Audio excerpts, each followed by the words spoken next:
Aw, look at all these people. Aw.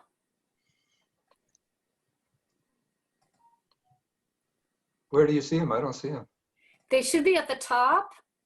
No, I've just folks. got. Yeah, they're coming in. I put Monica and Jim and myself on spotlight. So for right now, you're going to see the three of us, and then at the end, we'll reveal everyone again to say thank you and great job and all that stuff. But thank you guys for joining us tonight. I'm going to start off with some really brief introductions and also thank our co-hosts, Portland Public Library, and our bookseller for this event, Book Review in Falmouth. And then we're going to jump right into talking about Jim Nichols and Monica Wood's new work that's out there, or reissued new work that's out there. So just some few notes in advance. To order a copy of either one of these books, Blue Summer or Ernie's Ark, please contact the Book Review in Falmouth. The owner, Claire Lago, is actually part of this event tonight. And so if folks want to message her privately and leave their email or their phone number and name, she can get back to you about your order, or you can call 207-781-4808 or send them an email at bookreviewmaine@gmail.com. And I know I just said that really fast, but I'll be putting that in the chat later. And you can look for that there. So yeah, let's get started with introductions. I don't think I said this, but I'm Taryn Bowe and I work at Maine Writers and Publishers Alliance. I mentioned our co-hosts, Portland Public Library and the bookseller, Book Review in Falmouth. We are so excited to have two award-winning and beloved Maine authors with us tonight. Jim Nichols is an 8th generation Mainer who has worked as a bartender, a pilot, a taxi driver, a fence builder, an orange picker, a travel agent, and a dispatcher for an air taxi service. He draws on those experiences and his life to bring a gritty authenticity to his writing. Nichols has written 4 books, including Closer All the Time, winner of the 2016 Maine Literary Award for Fiction, and his latest book, novel, Blue Summer, has recently been published by Islandport Books. Monica Wood, our other guest, is a novelist, memoirist, and playwright. Her most recent novel, The 1 in a Million Boy, has been published in 22 languages in 30 countries and won the 2017 Nautilus Award and the New England Society Book Award. She is also the author of When We Were the Kennedys, an Oprah Magazine Summer Reading Pick, and winner of both the Maysarton Memoir Award and the 2016 Maine Literary Award. Ernie's Ark has just been reissued in a new edition by Godine Publishers, and there's never before story in it. And I just have to say to both of you guys that reading both of these books the past couple of weeks has been such a balm during this political pandemic season. And I think a part of that is because both of these authors spend so much time sinking into their characters' lives and really trying to deeply understand what makes these people who they are, what their secrets are, what their pains are, what their blind spots are. In Blue Summer, we see how a 40-year-old musician taxi driver is still shaped by his boyhood pain and the dissolution of his family after his father's death. And in Ernie's Ark, we see a town that is not that different from the towns we see today, where families are divided by politics, where businesses, in this case a mill, are closing, where so many folks are worried about jobs, health, love, family, and changes on the horizon. It's so uncanny that a book originally published in 1999 can feel so relevant in this current moment, but it really does. So without further ado, I am going to turn this over to Monica and Jim and look forward to hearing more from them. Thanks, guys. Thanks, Taryn. Thank you, Taryn. That was such a nice, really lovely introduction, and it kind of makes me realize, Jim, that we really do have a lot in common as writers. I think we tread a little bit of the same territory, and that makes me very proud. Yeah. I'm proud to tread any neighborhood that you happen to be affiliated with. Thank you. Well, first I want to toast you on your beautiful new novel, Blue Summer, which I absolutely adored. Here you go. Cheers to you. Cheers. And Thank you. anybody else who brought, I see some people brought their wine. That's it. This is a party. So listen, we went back and forth a little bit on email earlier, but I was kind of going through your book again this afternoon, and can we just talk process for a minute? Because I have some questions for you. So my first question, and this part of this goes to the book that I'm writing right now, where I'm not sure what to reveal when, which is always that's the big thing with plot, right? What do you tell the reader and when do you tell them?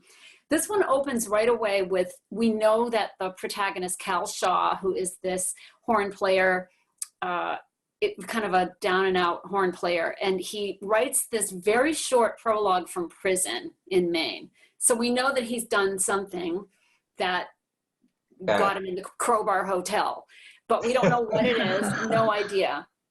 And then we immediately turn the page and we're back along and we're in Tampa, Florida, where he is living in a trailer and his life has fallen apart and he's driving a taxi and he's gigging a little bit at night.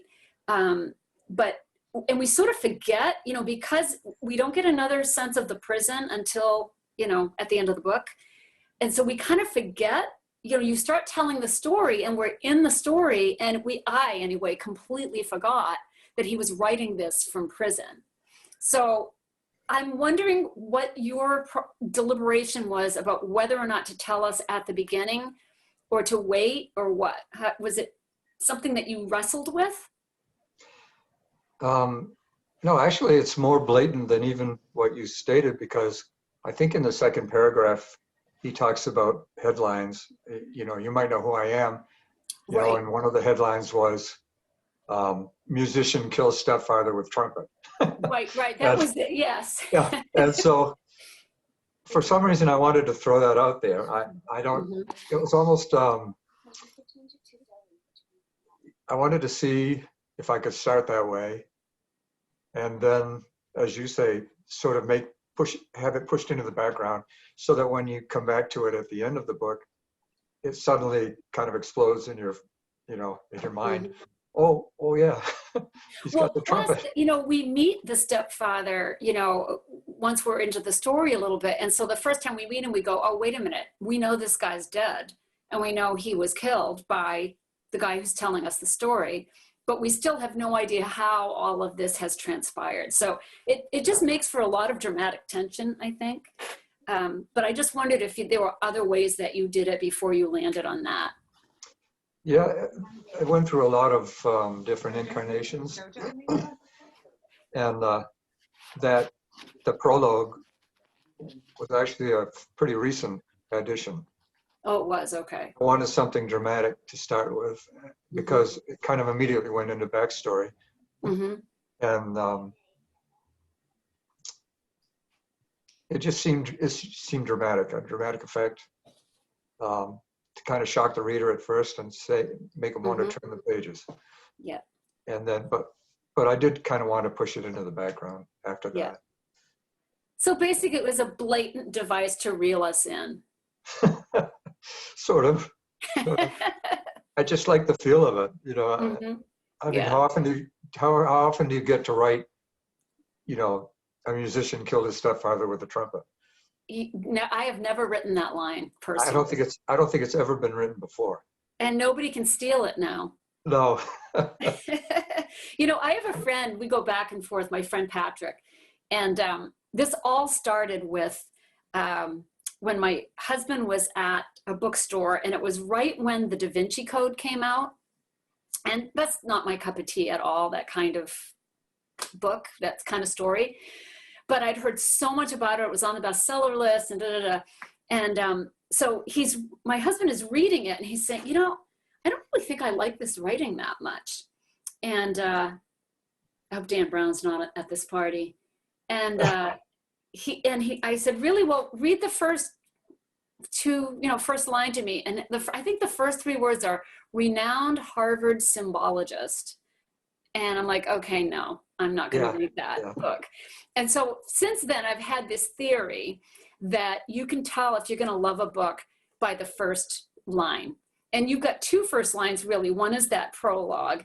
And that first line is, so I thought I'd try to write this down. I'm like, okay, I will go anywhere with this narrator. And then 2 pages later, the story actually starts. And that one starts, it's Tampa, 1995. And the first line is, we'll start at that low point. And this is after he has said he killed his stepfather with a trumpet. So that's not the low point, okay? So here it is. We'll start at the low point, a trailer park in Tampa, Florida. And I think those 2 first lines are so great. Thank you. I'm glad you thought so. And it made you want to read more. Absolutely. I just loved it. I have a question about process too, actually. Yeah, okay. And that's one I always get is your stories in Ernie's arc. Were they meant to be linked? Did you start out linking them? Did one grow from, did you write one story and then carry on because a character intrigued you and you had to know more about that character? How did the linkage come about? Well, when it was first published, it was 9 stories. Thanks to my new editor, Josh Bodwell, it's now 10 stories because he insisted on putting the original story that my first editor took out, he put it back in. So now it's 10 stories, which is the original intention of the book. And I wrote the title story, Ernie's Arc, in the mid-90s, I think. And then a few years later, I wrote another story that took a character from Ernie's Arc. His name is Dan Little. He's the guy who's working in the mill. I mean, they're all on strike. So he's out of a job and he's taken a job as a city, part-time city, the guy who tells you to do things like take the ark down, which is what he does. And I thought, this guy must have an interesting story. So I told his story. And then in his story, the first paragraph, there's just a throwaway line about his tearful ex-wife who owns a flower shop called Showers of Flowers on Main Street. And I thought, well, she probably has a story. So they really started out separately. And about 4 or 5 stories in, I thought, oh gosh, I think these might be more tightly connected than I realized. And it's probably a good thing because when I know I'm writing a book, I have this kind of low-level panic the whole time I'm writing it. And this one was like, oh, this is just a story. And, a novel in progress is a big amorphous blob. And a short story, which you have written many of, I love your short stories, by the way. But those are little amorphous blobs that are actually, you can kind of hold them in your hand. A novel, you can't do that. And so I think because I did it in little pieces and didn't have any idea what I was really doing, I think of Ernie's Arc as the easiest writing I have ever done. Really? Easiest writing ever. Yeah. When you say that the shape of the story, the blobby shape of a novel compared to a short story, it sort of ties in with how I feel about writing stories and novels, in that they have a shape that you have to fulfill. And a short story, it's a little shape. Yeah. You can tell whether there's a corner that needs rounding or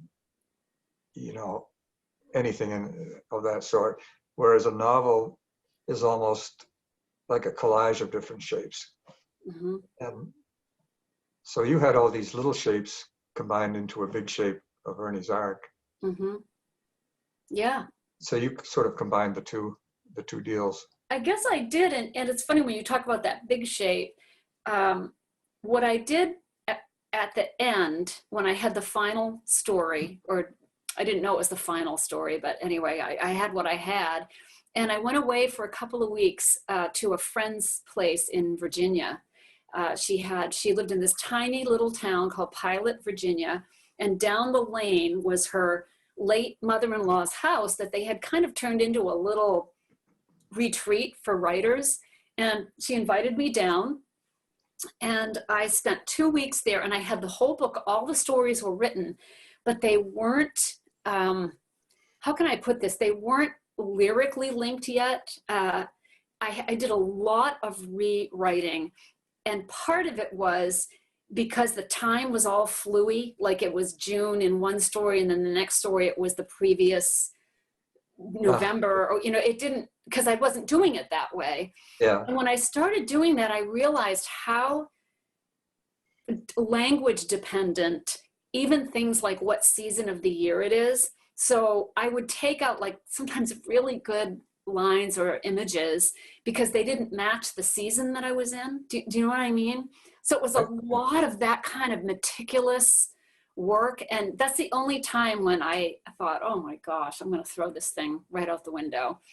I did a lot of that thanks to Genevieve Morgan when in my previous book. Genevieve is your editor at Islandport Books. My editor at Islandport. Mm-hmm. And the manuscript that I showed her was, I think, 10 or 11 stories, totally disparate stories, not linked at all.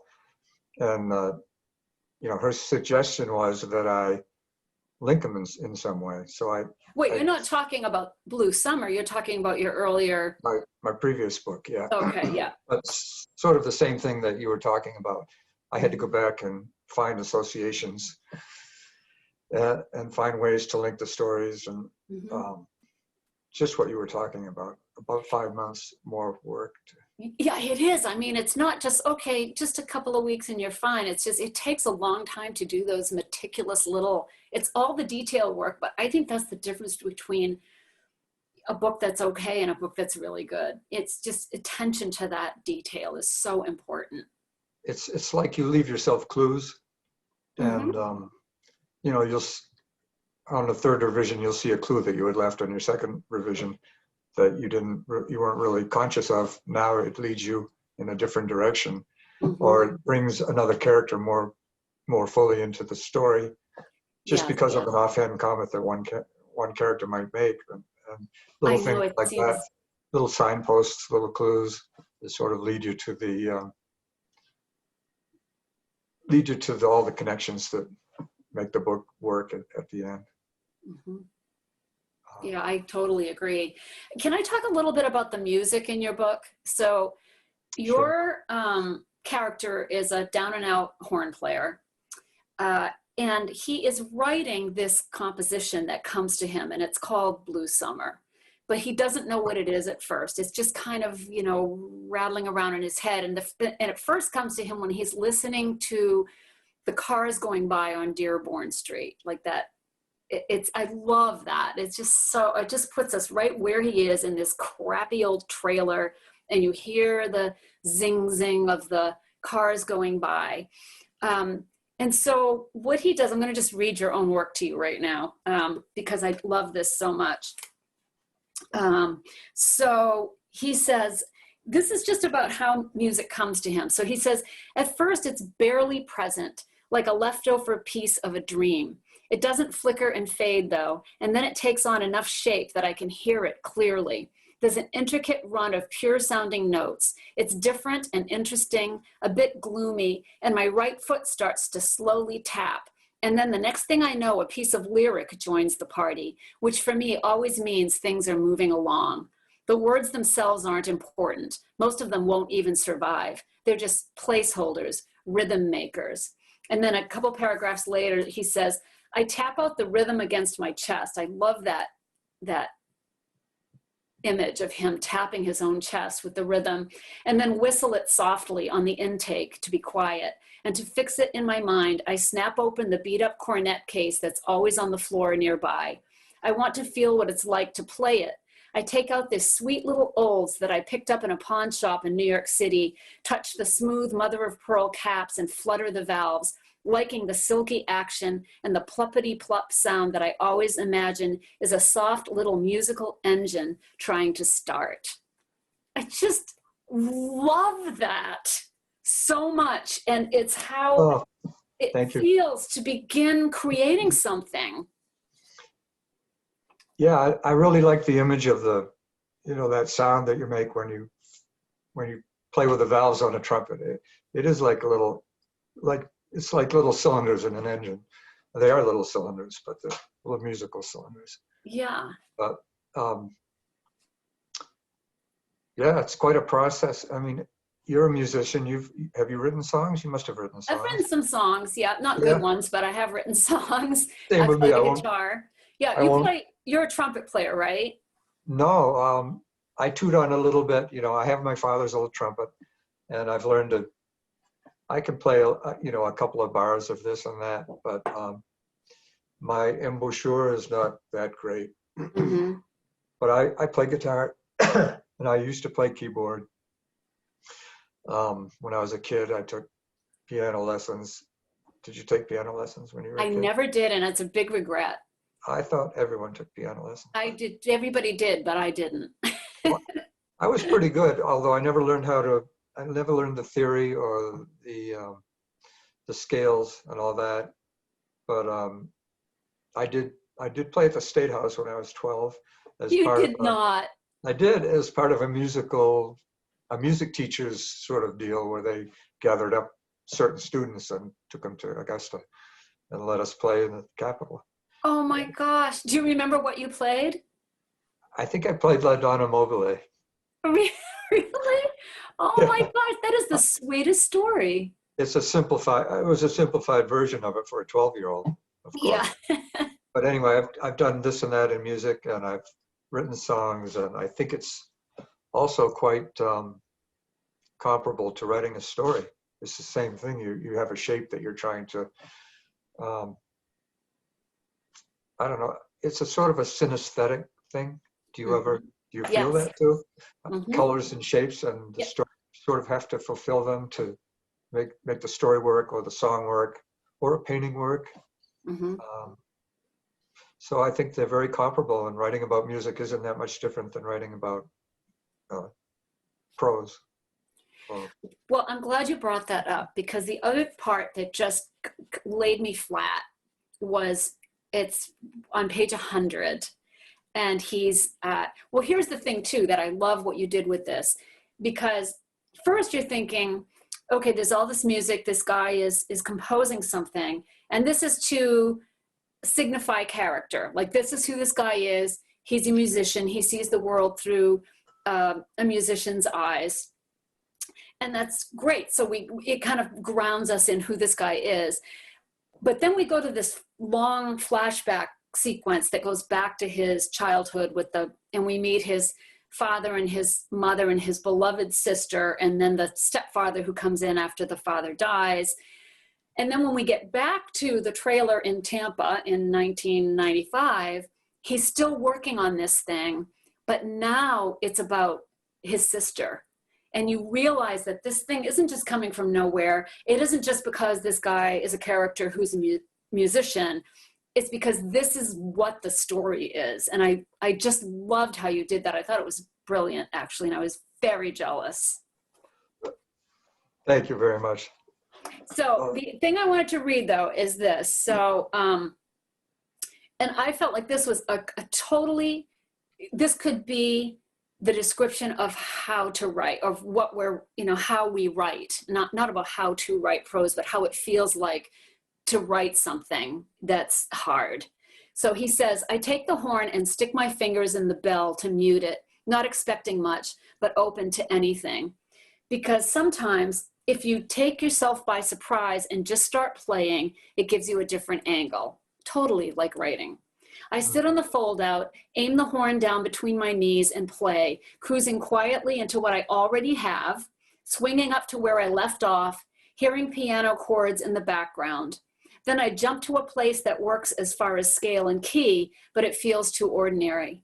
I try something else and that doesn't work either, but I keep trying, and then something nudges me just a half step modal, and that leads me in a direction I'm not expecting. And I go out there a ways and manage to find my way back. And brother, when I do, it raises the hair on my neck. I hold still a moment, feeling it. I mean, isn't that exactly what it feels like to write something when it's just nothing?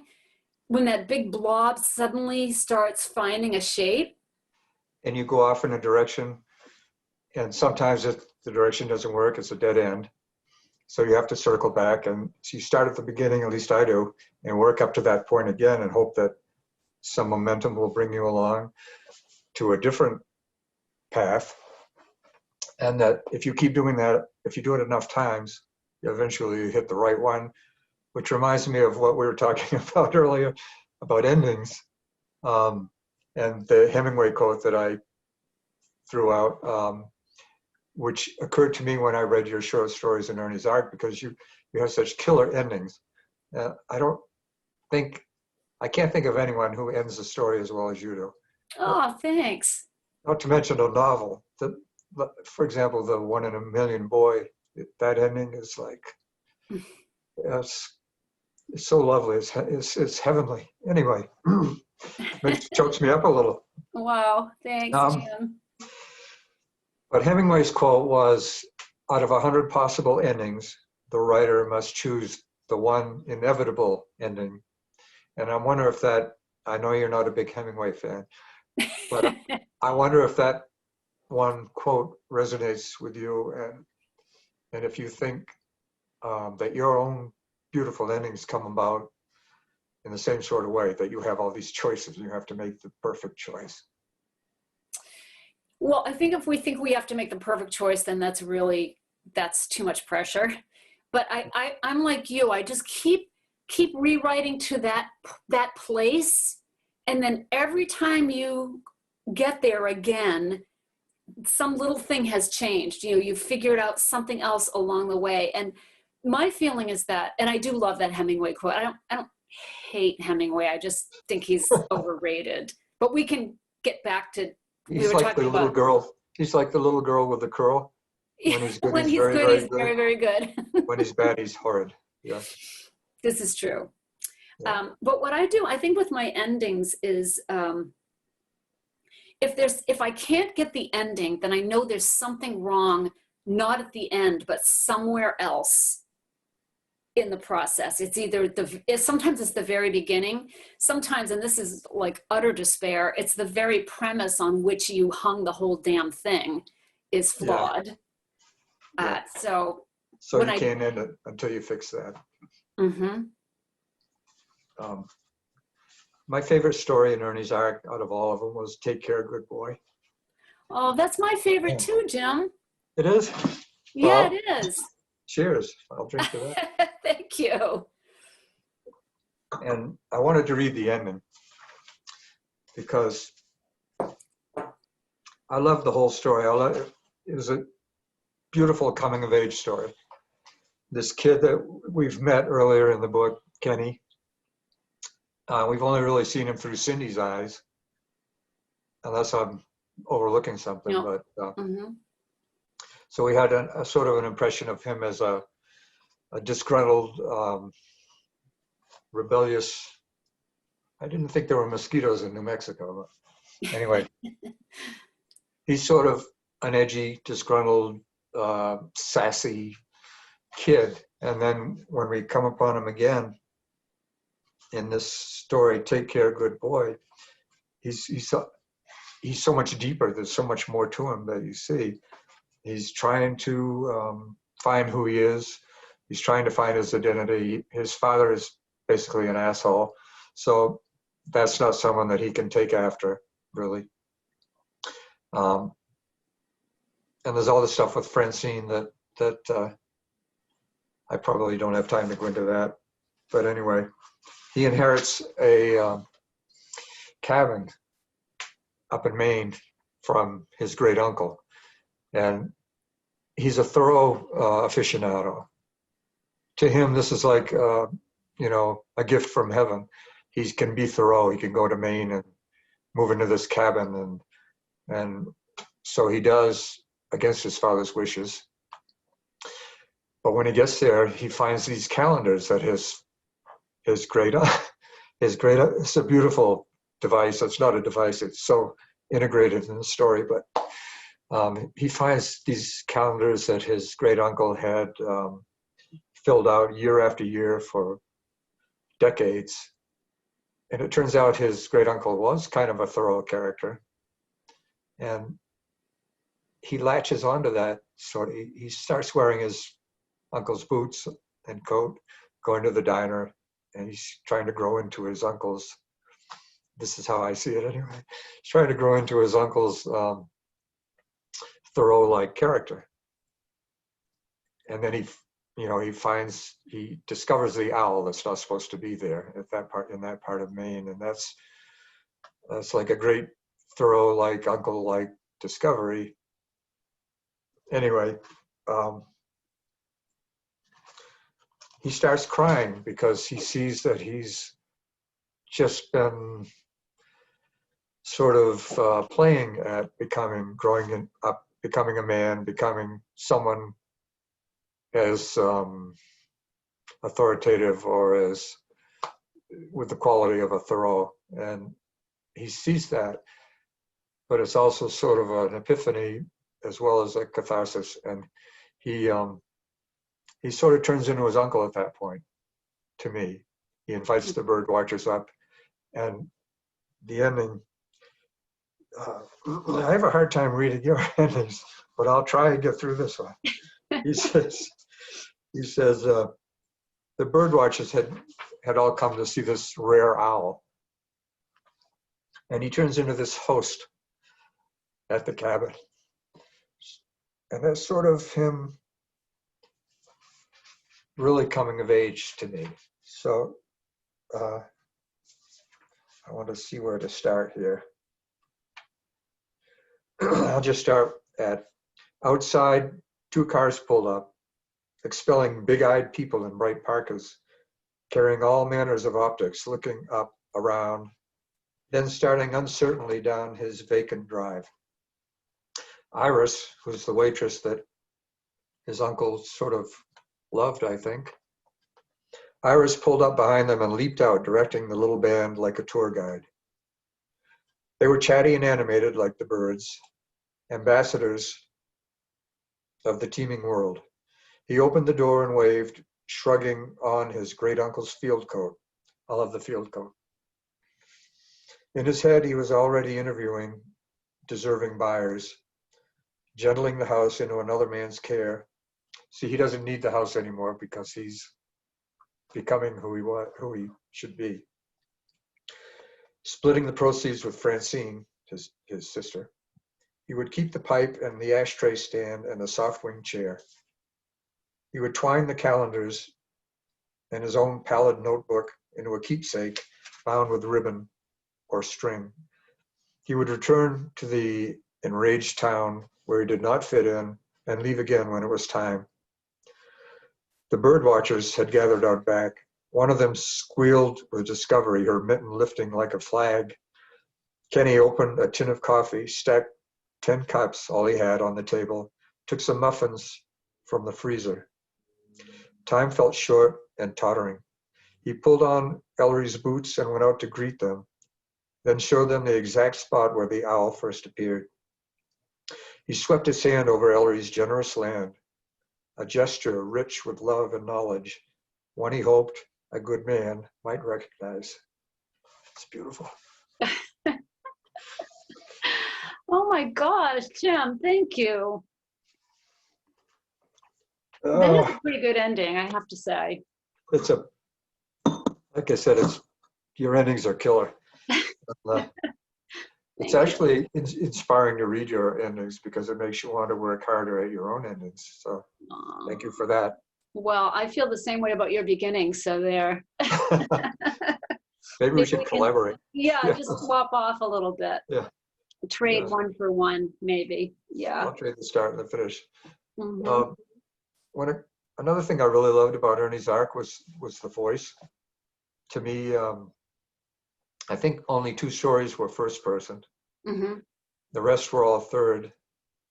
But the third person narrator actually, to me, became another character in the book. Because it wasn't just, sort of paraphrasing the thoughts of the characters, but the author, the narrator, actually jumped in with a few metaphors and that sort of thing. And I noted a couple down. And I wondered if you can think about this while I read I wondered if you were conscious of that narrator being a character along with the named characters in the book, or there was just part of the process of writing. But 192 and 171. I should have marked these first.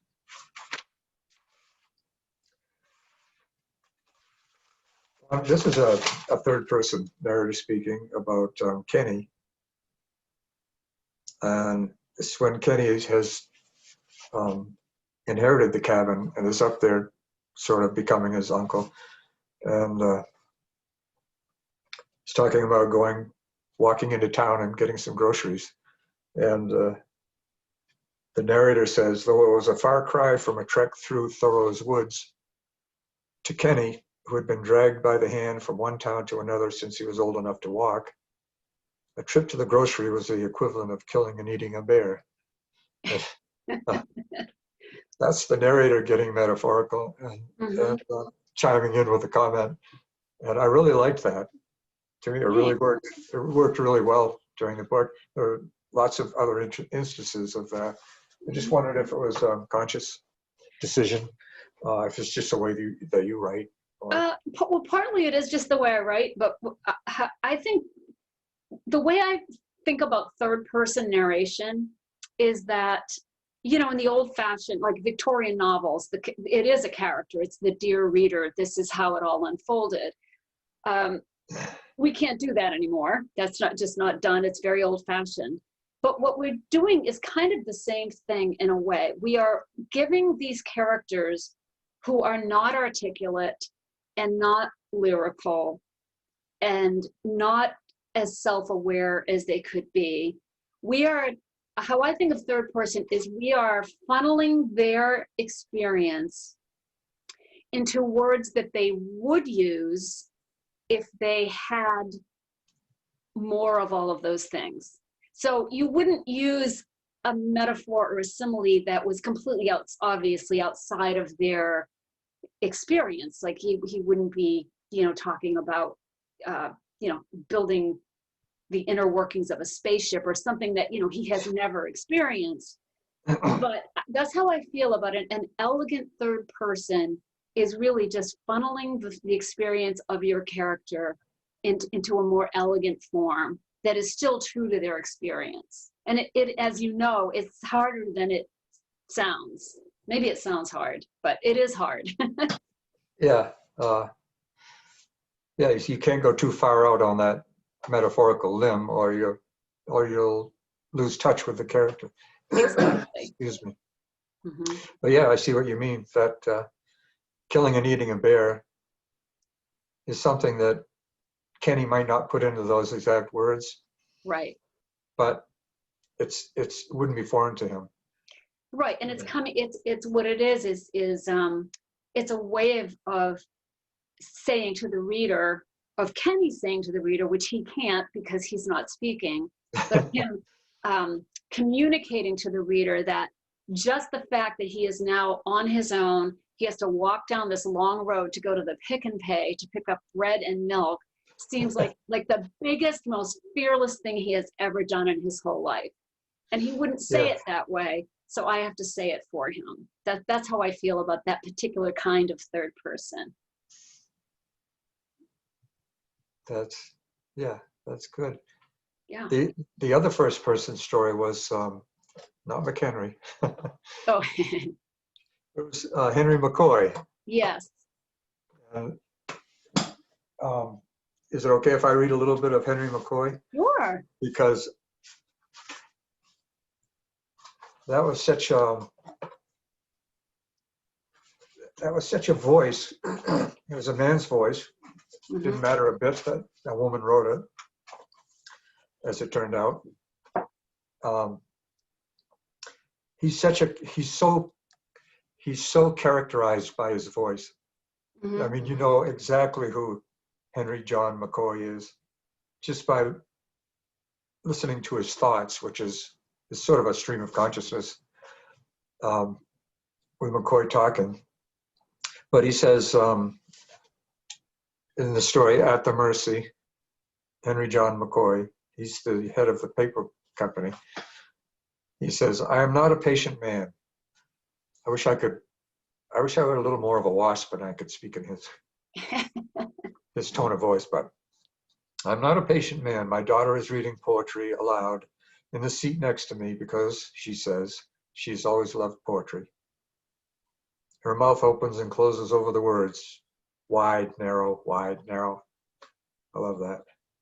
Which is either the way people read poetry aloud these days, or a signal to me that these suspects I might be unfamiliar with, well, or a signal to me that she suspects I might be unfamiliar with words like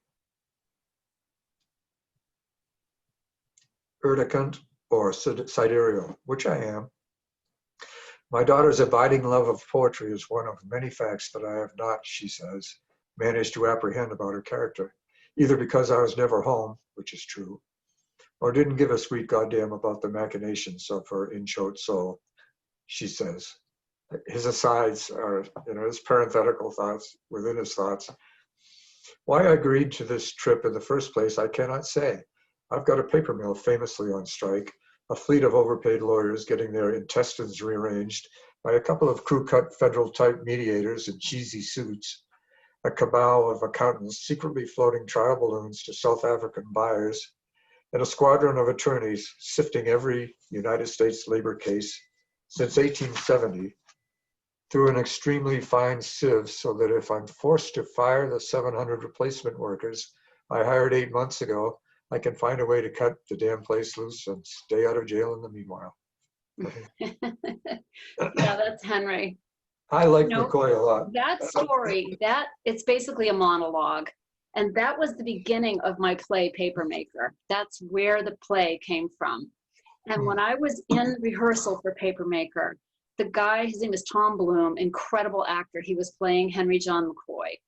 And we had this whole thing about that opening monologue. He just didn't know he couldn't figure out how to do it. He didn't get it. And so we took a break, just the two of us, and we sat on this bench in the rehearsal hall, and I received a master class from a master actor on the difference between words meant for the page and words meant for the stage. It was one of the highlights of my professional life, that 20 minutes with that amazing actor. And we just, it didn't work. It was too lyrical. There were too many words. And we just combed through it, and ended up with something that was perfect for the new form that it was in. I went to that play. Go ahead, Taryn, sorry. I was going to ask if you guys are ready for some questions from the audience. Sure. And this has been wonderful. I love particularly listening to you guys read each other's work and like the emotion that wells up in each of you. Pretty cool. Great. Yeah, great. So this first question is for Jim.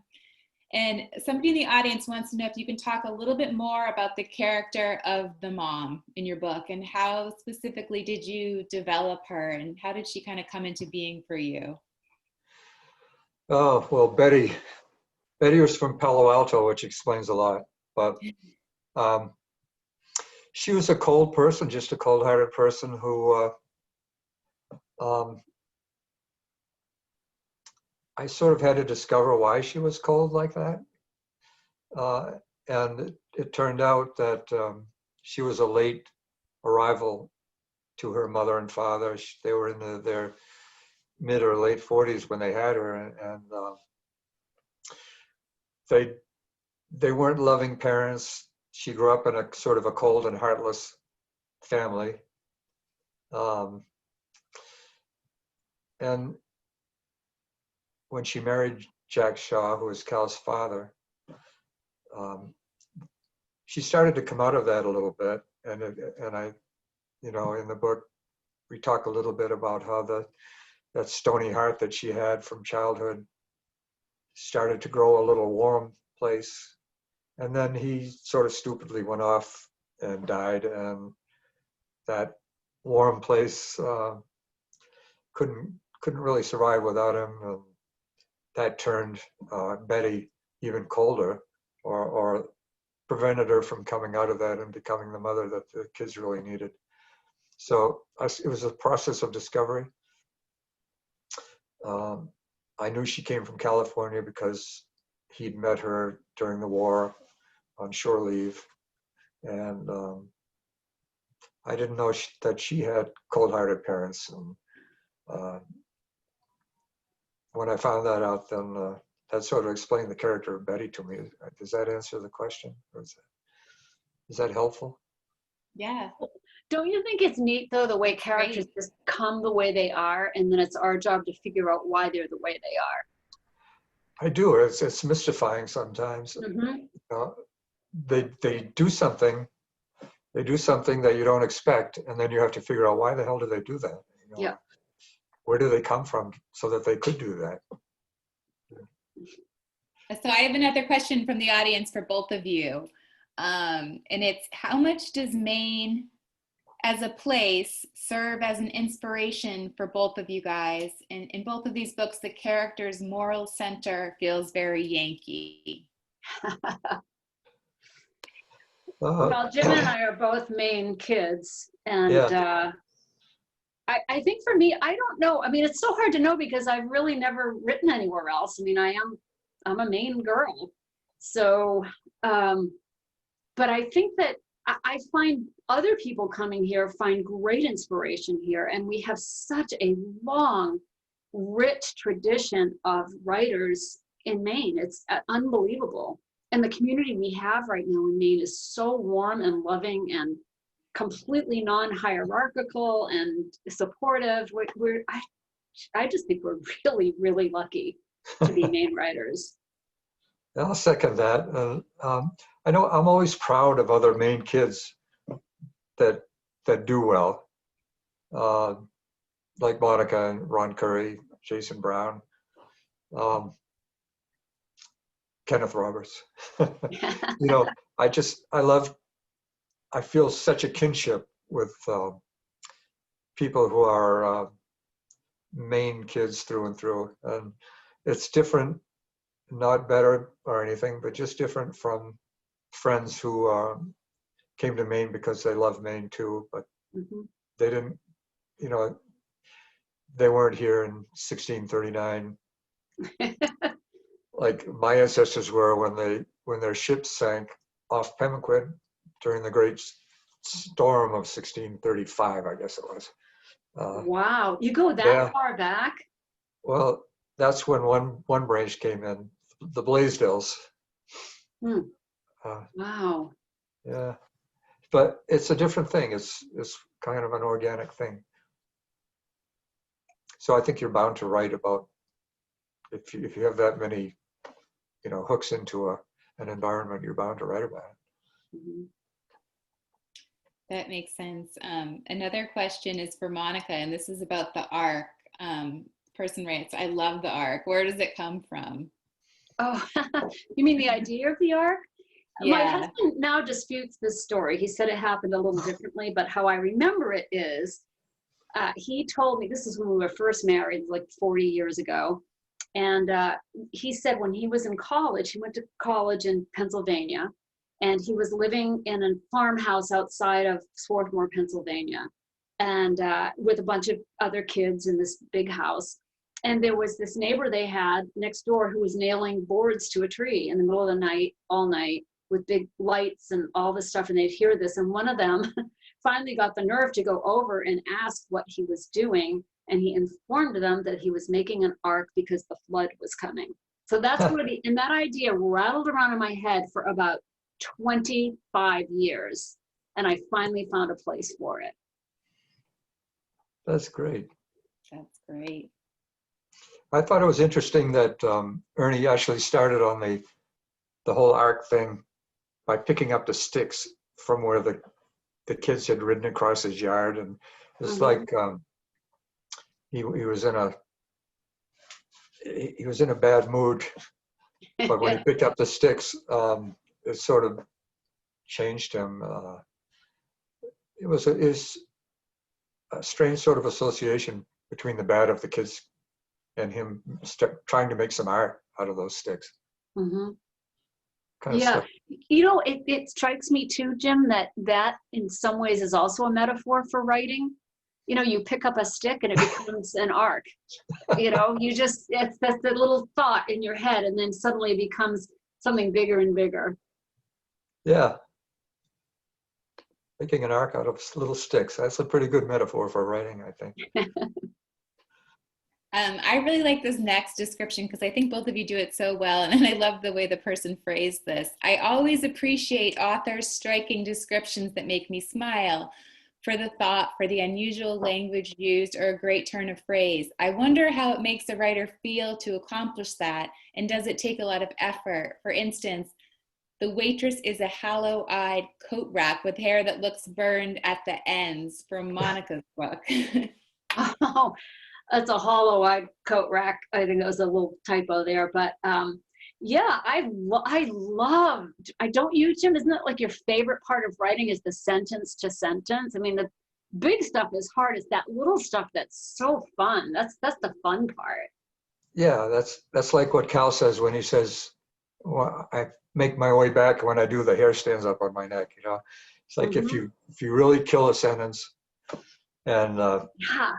you know, or a paragraph or an ending, Yeah. it's just a beautiful thing. Okay, I'm gonna make a little confession here. I have a genius dance. Oh, So wow, congratulations. I know, and I think everyone should have one no matter what you do. And when you do something like that, you just get up and you go, genius. Hey, that's beautiful. I don't do it often, but when I do, it's well earned. Congratulations. That is so Before we good. do our closeout, where we get to see everyone's faces again, and thank you guys, you know, with our video and on and our mutes off, are there books that you guys are reading now that are inspiring you at this moment? Wow.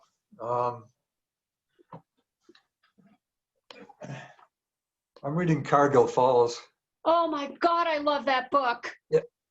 Monica's books inspired me, but this is the one I'm currently reading. I love it so far. That is one of the best novels I have ever read in my life. Do you know that guy? No, I don't. I had never heard, I don't remember how this crossed my path. Oh my God, it's such an incredible book.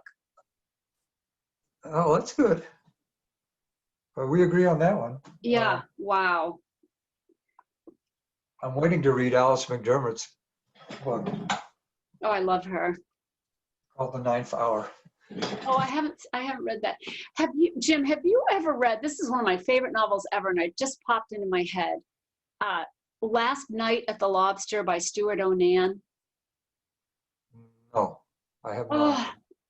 Oh, well, you have to read it. You just have to order it right now and read it. It's so good. It's a thin little novel, but I think that is the great American novel. It's about a guy, this guy named Manny, and he works at a Red Lobster at a mall, and is a once in a century blizzard, and he's the only one who knows this is the last night, that they're firing everybody the next day, the place is going under. And it's about this one night in this guy's work life, and it's so beautiful.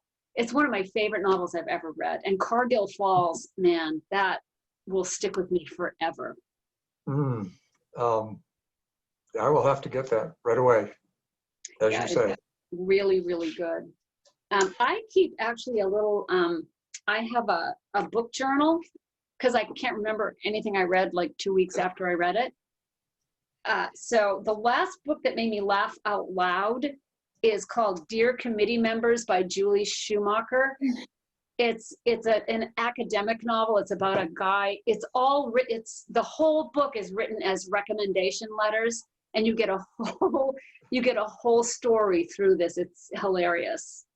Oh, that sounds complicated. A book that made me laugh was called The Tender Bar. What's his name? Moringer was the author. The Tender Bar? The Tender Bar. It's a memoir. Or that's by The Tender Bar.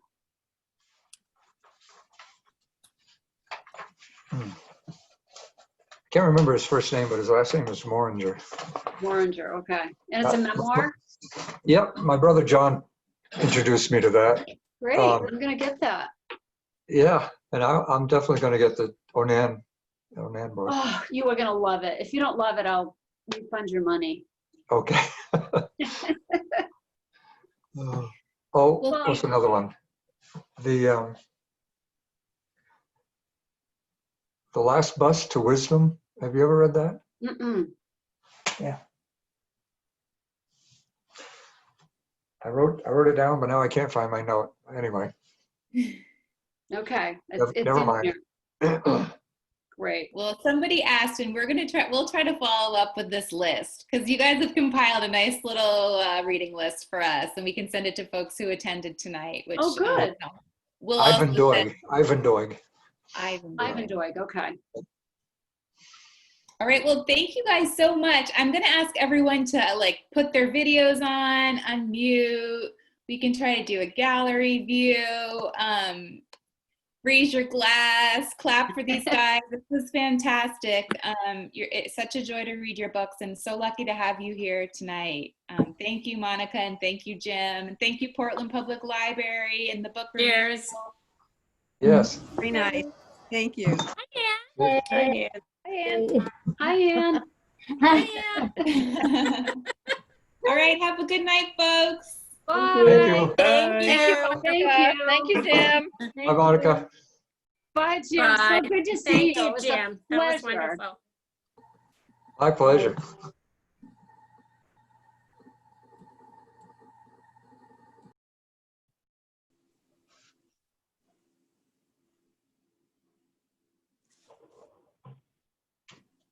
Hi, Melissa. People are leaving very slowly. I'm just looking at the chat. Can you see the chat where you are? These are great. No, I just see messages people put up every now and then. Yeah, well, you can, if you go down to the bottom and it says chat, Yep. and then you can Oh. see what people said. Oh, this is so cool. Oh, I see it. Yeah. Aw. Hi, Oh, damn. Robin. Hi. Did you I'm enjoy here it? somewhere. I did. I loved it. I'm still here. I know, I love it. It was really fun. I saw Ann. That was great. I know. Hi, Julie. I'm My still sister learning Julie. how to do this, so you guys are wonderful. Where's your My sister? sister Julie just chimed in. Oh, I see Kathy. That's her painting. Hey, Kath. Oh, that's your sister's painting? Yeah. Wow. Cool. Hi, Monica. Julie. Monica, did I hear you were doing a Zoom with Carrie Arsenault too? Hi, Amy. Hi, Joyce. I am. I'm doing it, I think on the 24th. It's for the Word Festival in Blue Hill.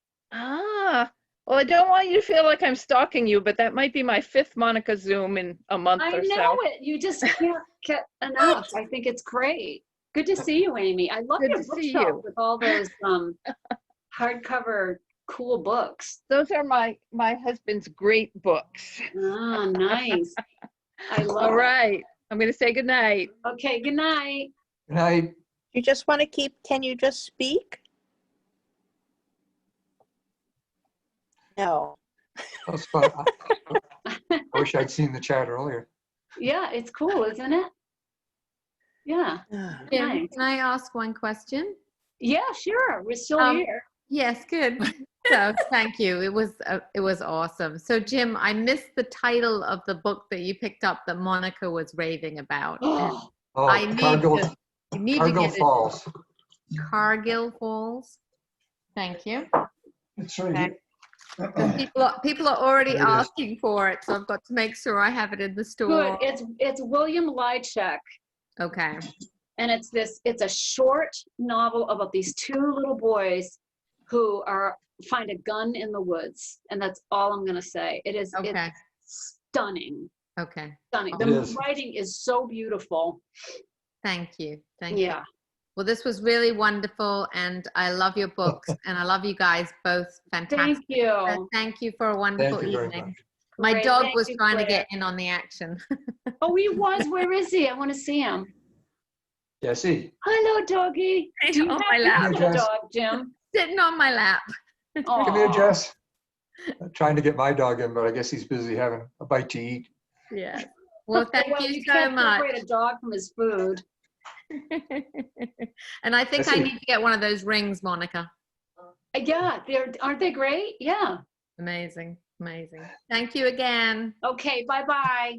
Bye. Everybody. Thank you. Bye, Thank you. Jim. Good night. Bye, Monica. Love you. Bye-bye. It was great to see you. Here's Jess. Oh, there's Jessie. Hi, Jessie. Jessie. Hi, Jessie. Hello, pretty girl. Jessie. Hi, Jessie. Hi, pretty girl. We have meatloaf in the other room. Oh. He has meatloaf in the other room. Took him a Oh. minute. He's got meatloaf on the brain. Well, if it's between us and meatloaf, we lose. Yeah. Monica, thank you for doing this. I really enjoyed it. I did too. It was so much fun. All right, Yeah. take care. Take Bye. care. Thank you.